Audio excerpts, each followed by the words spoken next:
ఆదేశాలు చాలా ఖండిస్తున్నాను.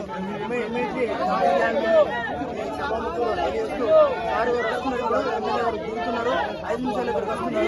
ఎందుకంటే మేము ధర్నాకు అంత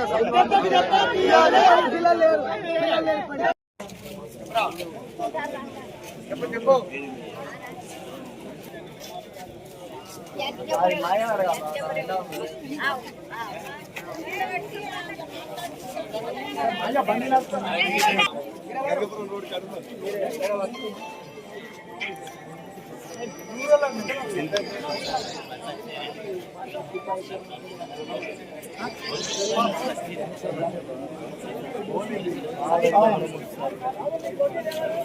ఏం లేదు. ఎన్నికల పెట్టుకొని నేను విశ్వాసం చేయం, న్యాయబద్ధమైన పోరాటం చేస్తాం. కాబట్టి నేనేమన్నా ఇప్పుడు నాకు సీసీఎఫ్ గారు మాట్లాడాలి, నా ఫోన్లో మాట్లాడి లౌడ్ స్పీకర్ పెట్టి ఏం చేస్తుందో చెప్పాలి. అప్పుడు ఇక్కడ నుంచి మనం వెళ్దాం. ఓకేనా?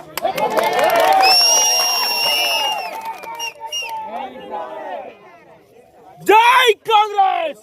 వీళ్ళకి మనోధైర్యాన్ని కల్పిస్తూ నేను కూడా చెప్తున్నా. ఇప్పుడు మళ్ళా తప్పకుండా ఇక్కడ డిఏఓ గారు, ఆ శాంతారాం గారు, ఎఫ్ఆర్ఓ గారు, డిప్యూటీ ఎఫ్ఆర్ఓ గారు ఎవరైతే ఉన్నారో వాళ్ళు రావాలి.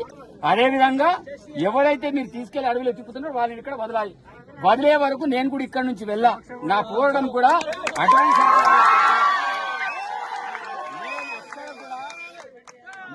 నాకు ఇది కొత్త కాదు. నా మీద ఇప్పటికే 52 కేసులున్నాయి. ఇంకా 100 కేసులైనా పర్వాలేదు. నేను భయపడే వ్యక్తిని కాదు. కాబట్టి ఈ విషయంలో నేను అనేక సందర్భాల్లో అనేక విషయాలు నేను చెప్పినా ఇంకా వాళ్ళలో మార్పు రావడం లేదు. వీళ్ళు కావాలని ప్రభుత్వాన్ని భద్రం చేసే కార్యక్రమం. ఏమనంటే కేంద్రం నుంచి అనుమతులు రావాలి.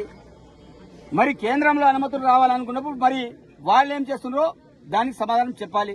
కాబట్టి నేను చెప్పేది ఒకటే, ఏదైతే మీరు దాడి చేశారో కంపల్సరీ ఎవరైతే లక్ష్మీనారాయణ కావచ్చు, అదేవిధంగా జన్నారాం ఎఫ్ఆర్ఓ గారు కావచ్చు, ఉడంపూర్ ఎఫ్ఆర్ఓ గారు కావచ్చు, ఖానాపూర్ ఎఫ్ఆర్ఓ గారు కావచ్చు, అదేవిధంగా కడెం ఎఫ్ఆర్ఓ గారు కావచ్చు, వీళ్ళు ఇమ్మీడియట్లీ వీళ్ళందరినీ కూడా ఈ ప్రాంతం నుంచి తీసేస్తూ వాళ్ళ మీద కఠిన చర్యలు తీసుకోవాలని కూడా నేను డిమాండ్ చేస్తున్నాను. యాజ్ వెల్ యాజ్ నేను ఎన్నికల కంటే ముందు నుంచి చెప్తున్నా, శాంతరాం అనేవాడు ఒక బీఆర్ఎస్ కోవాట్. అతని కేసీఆర్ తొత్తు. అతని ప్రభుత్వాన్ని భజనం చేసే వ్యక్తి. శాంతరాం చేయబట్టి ఈ ప్రాంత అధికారులందరూ కూడా భయభ్రాంతులకు గురవుతున్నారు. ఈ ప్రాంత వాసులందరూ కూడా బాధపడుతున్నారు. నేను చాలా సందర్భాల్లో చెప్తూ వస్తున్నా. అయినా ఇప్పటి వరకు కూడా అతన్ని మార్చే ప్రక్రియ చూపెడతలేరు. ఎందుకు స్పందిస్తలేరు? నేను చెప్పినా ఉద్యమం స్టార్ట్ అయింది, దీనికి ఆజ్యం పోస్తానని నేనే చెప్పినా. ఈ రోజు స్వయంగా ఈరోజు నాయకపోడు సోదరులు ఆదివాసీ బిడ్డలు ఇక్కడ ఈరోజు రోడ్డు మీద వచ్చి కూర్చున్నారు. ఈ రోజు నేను మళ్ళా చెప్తున్నా, నేను ఎట్టి పరిస్థితులు ఇక్కడి నుంచి వెళ్లే పరిస్థితి లేదు. తప్పకుండా వాళ్ళు ఎవరైతే ఉన్నారో ఆ బాధితులందరూ కూడా తీసుకురావాలని కూడా నేను డిమాండ్ చేస్తున్నాను. అప్పుడు చేపలు పట్టినప్పుడు ఇదే దాడి జరిగింది, ఇదే ధర్మ జరిగింది. ఇదే ధైర్యంగా ఉండాలి.